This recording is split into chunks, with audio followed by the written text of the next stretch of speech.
안녕하세요. 사랑하는 성도님, 영혼의 샘물 은혜의 자리에 오심을 축복합니다. 소망의 주님이 우리와 함께 하십니다. 우리와 함께 하시는 주님을 찬양합니다. 기도합시다.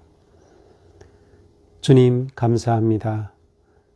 오늘도 주님의 은혜로 저희들에게 복된 날을 주셔서 하루를 소망 가운데 시작합니다.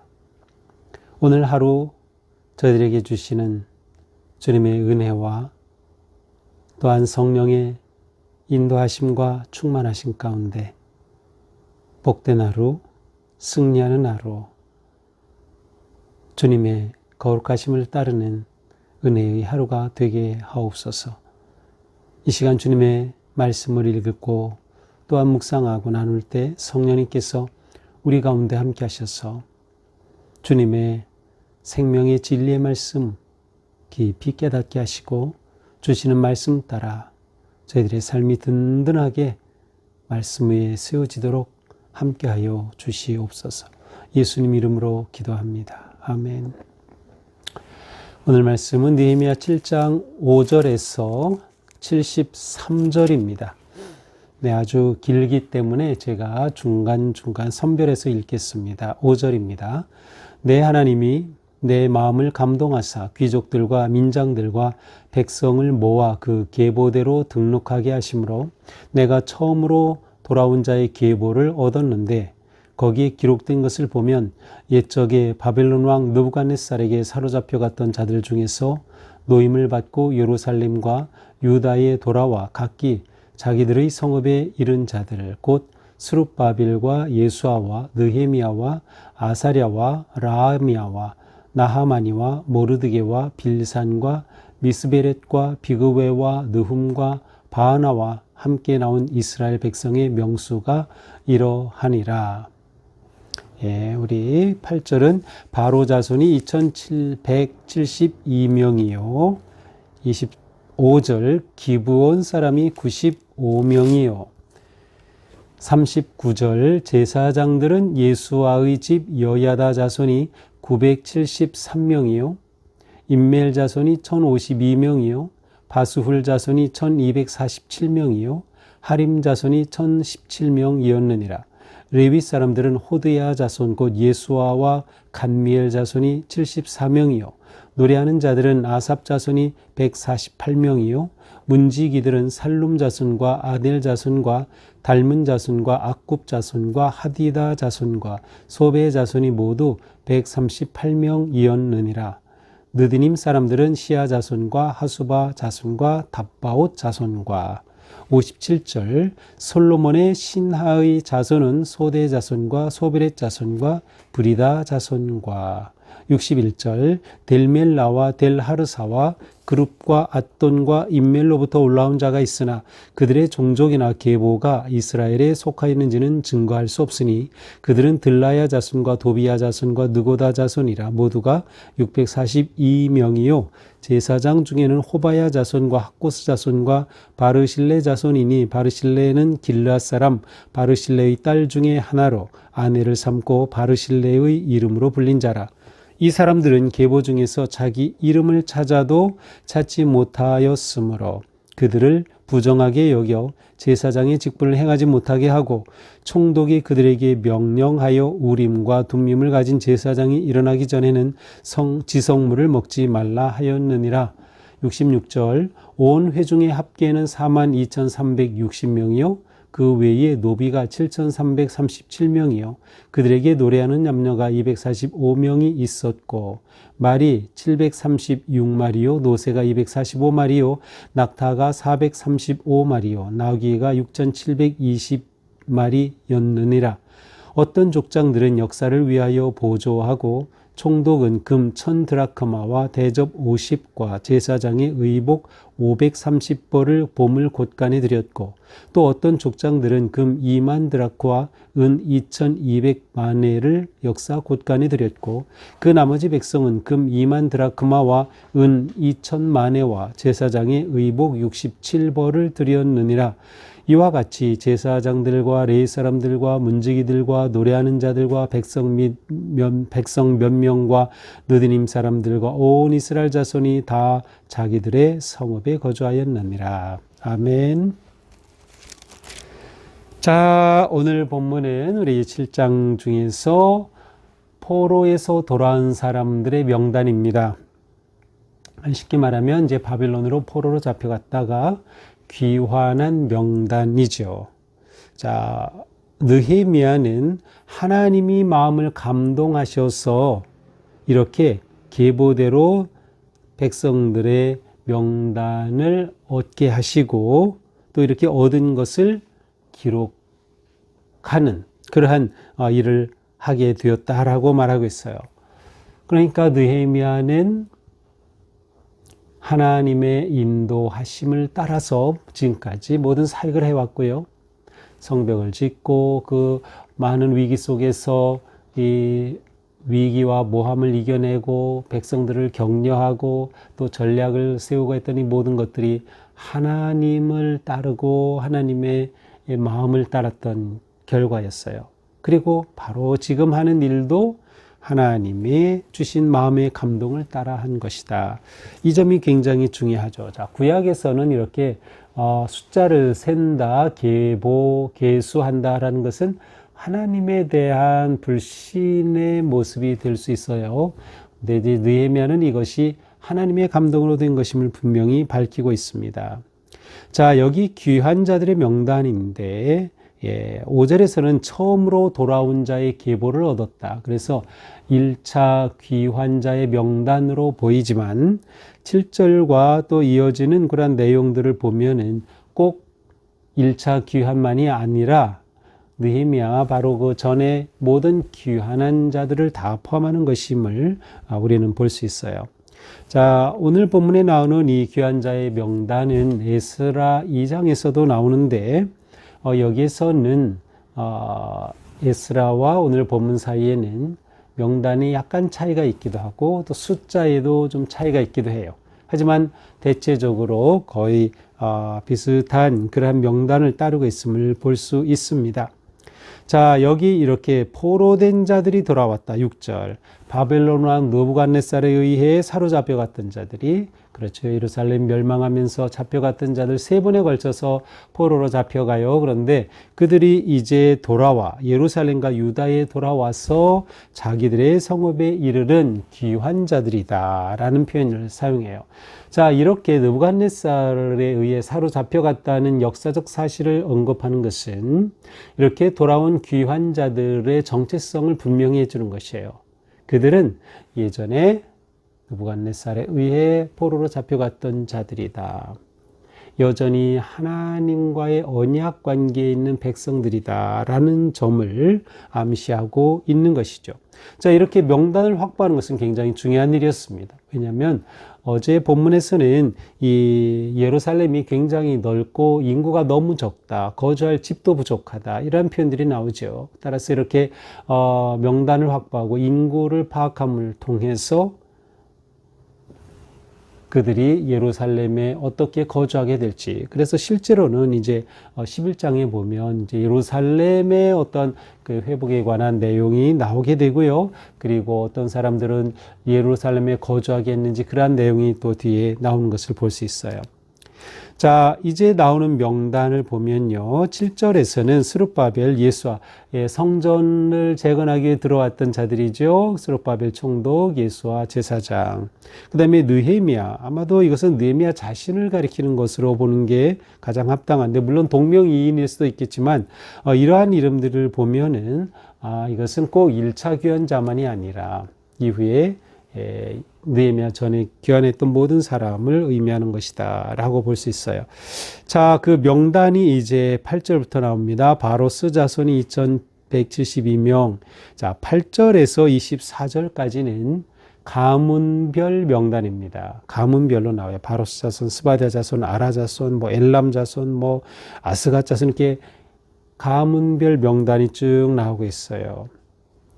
자, 25절부터는 기브온 사람이 95. 자, 여기는 자손이란 표현이 안 나오죠. 사람으로 나와요.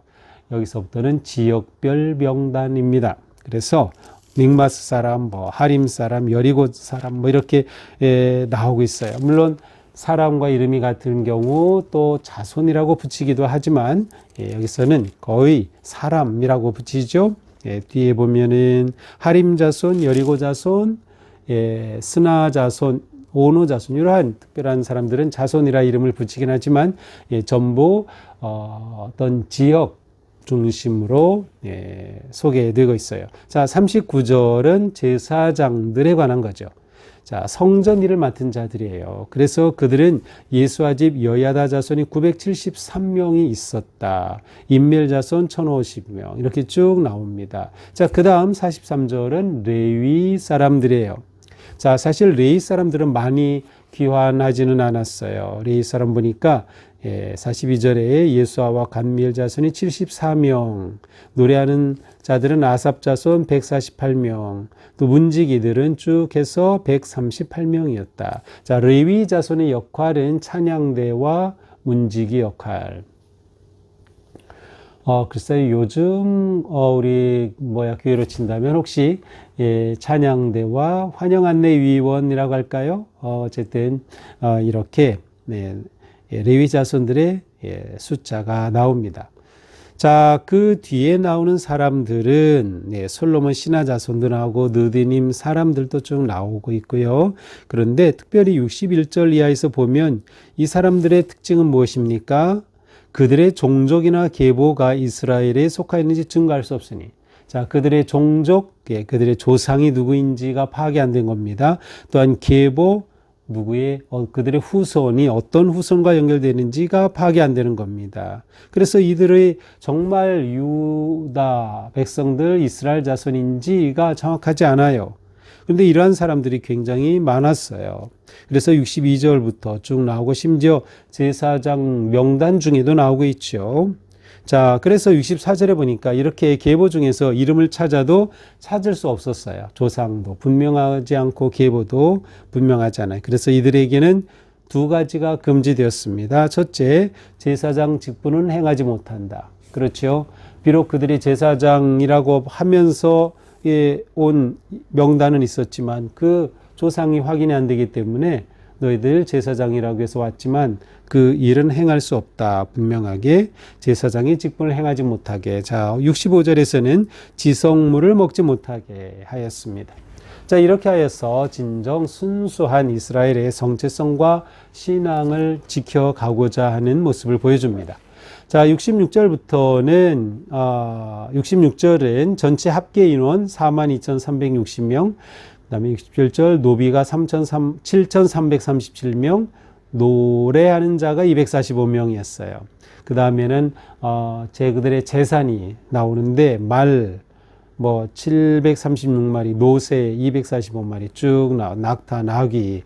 자, 그 다음에 70절부터는 이들이 귀환하면서 성전을 세우기도 하고 또 성벽을 세우기도 하는 일을 했죠. 그들이 어떻게 하나님께 봉헌물을 드렸는가, 어떠한 예물을 드렸는가 하는 요약적인 내용입니다. 그래서 70절에 보니까 어떤 족장들은 역사를 위하여 보조하였고 총독은 금 1000드라크마 대접 50, 제사장의 의복 530벌, 보물 곡간에 드렸다. 이렇게 예물을 드렸어요. 또 어떤 족장들은 금 2만 드라크마, 은 2200만회를 곡간에 드렸어요. 또 나머지 백성들은 금 2만 드라크마, 은 2000만회, 제사장 의복 60벌을 드렸다. 자, 이처럼 귀환한 자들 가운데 그들에게 재산이 있고 재물이 있는 것들을 하나님 앞에 정말 기쁨으로 헌신하여 바친 것을 기록하고 있어요. 자, 이것을 기록한다는 것은 이것이 굉장히 중요했음을 의미하죠. 이러한 헌신과 드림이 없었다면 이스라엘의 회복은 쉽지 않았을 것입니다. 그리하여서 이와 같이 예물을 드린 이 내용이 아주 귀하게 기록이 되어 있습니다. 마지막 73절 이와 같이 제사장들, 레위 사람들, 문지기들, 노래하는 자들과 백성 몇 명, 느드님 사람들과 온 이스라엘 자손이 다 자기들의 성읍에 거주하였느니라. 자, 이 명단을 쭉 확보했는데 맨 마지막에 자기들의 성읍에 거주했다. 이 지점이 굉장히 중요해요. 왜 그런가 하면 어제 본문 맨 끝에는 뭐라고 됐어요? 예루살렘을 성을 완전히 회복하고 성곽을 다 세웠고 문까지 다 달았음에도 불구하고 그래서 안전한 성이 되었는데 인구가 너무 적었다는 거예요. 거주할 자가 너무 적었어요. 또 집이 부족했어요. 따라서 그 이유는 무엇이에요? 귀환한 사람들이 전부 예루살렘에만 산 것이 아니고 자기들의 고향으로 돌아가서 자기들의 고향에 거주했기 때문이죠. 자, 그렇다면 느헤미야로서는 예루살렘의 인구를 모아야 할 그러한 사명이 있는 거죠. 그래야 예루살렘을 든든히 세울 수 있으니까 아마도 이러한 명단 확보는 그러한 점에서 굉장히 중요했겠다. 따라서 이들 가운데 예루살렘에 와서 정착하고 예루살렘에서 살아갈 수 있는 사람들을 찾았던 것 같습니다. 자, 이것이 오늘 본문이죠. 오늘 본문을 보면서 하나님의 사람들은 어떻게 공동체를 회복해 가는가 하는 것을 찾아볼 수 있어요. 가장 중요한 것은 첫 구절처럼 하나님의 감동하심을 따르는 겁니다. 우리가 흔히 말하듯 성령님의 인도하심을 따르는 거죠. 이거 하면 좋겠다. 내 생각대로가 아니라 그런 것이 있을 때 기도하는 거죠. 주님, 저에게 이러한 생각이 있는데 이러한 마음을 주셨는데 이거 정말 하나님이 기뻐하신 것일까요? 하나님께 물으면서 하나님의 감동하심을 따르는 것이에요. 하나님의 감동하심을 따르고자 하는 그 순수한 마음에 헌신의 열정이 있을 때 놀라운 믿음의 역사가 일어나는 것이에요. 다음으로 우리에게는 영적 정체성이 매우 중요하다. 내 영적 정체성, 나는 누구인가? 하나님과 내가 언약 가운데 있는 언약 백성인가? 내가 예수 그리스도 안에서 하나님의 자녀가 되어 천국을 유업으로 받을 영생의 복된 자녀인가? 나는 누구인가? 라고 하는 정체성이 분명해야 되죠. 귀환한 자들 가운데에는 그 뿌리가 분명하지 않은 자들이 있었어요. 우리는 뿌리가 분명해야 합니다. 예수 그리스도 안에, 생명의 복음 안에 나는 동수교의 성도다라고 하는 이러한 분명한 뿌리가 있어야 하는 것이죠. 또한 하나님의 나라, 공동체는 연대와 협력과 헌신으로 세워진다. 다양한 사람들이 그들의 마음을 합하였어요. 협력하였어요. 그리고 기꺼이 하나님께 예물을 드린 거죠. 헌신이 있었어요. 이것을 통하여서 공동체는 세워지는 것이죠. 이러한 삶에서 느헤미야는 모범이 되었어요. 그는 자기가 솔선수범하여서 그렇게 자기의 것들을 내놓고 예물을 드리고 헌신하는 모습을 보여준 것이죠. 그러한 점에서 느헤미야의 리더십 아래에서 이렇게 예루살렘이 회복되어지는 것은 너무도 우리에게 귀하고 본이 되는 모습이라 할 수 있겠습니다. 오늘 하루도 우리가 성령님의 인도하심을 따르며 또 우리 마음에 하나님에 대한 뜨거운 열정이 넘치고 내가 누구인가를 잊지 않고 거룩한 성화의 하루하루를 살 때 우리 안에 하나님의 나라가 이루어지며 어떤 우리 교회가 건강하고 복된 믿음의 공동체로 든든하게 세워지기를 주님의 이름으로 축복합니다. 기도합시다. 주님, 감사합니다. 오늘 말씀처럼 저희들이 오직 하나님의 감동하심을 따르게 하옵소서. 오직 모든 일을 기도로 하며 하나님의 뜻을 구하게 하옵소서. 우리가 누구인지 하나님의 사랑받는 언약 백성임을 기억하게 하시고 예수 그리스도 안에서 발견된 나를 생각하며 하나님 앞에 거룩하고 온전한 삶 살아가는 저희가 되게 하여 주시옵소서. 저희가 한마음이 되고 협력하고 기꺼이 헌신함으로 하나님의 거룩한 나라를 세워가는 하나님 기뻐하시는 복된 믿음의 공동체를 세워가는 저희들이 되게 하옵소서. 예수님 이름으로 기도합니다. 아멘. 네, 오늘도 주님 은혜로 우리 삶이 생명력이 넘치는 그리고 하나님의 은혜 안에 내가 누구인지를 기억하면서 기쁨으로 섬기는 하루가 되기를 축복합니다. 사랑합니다.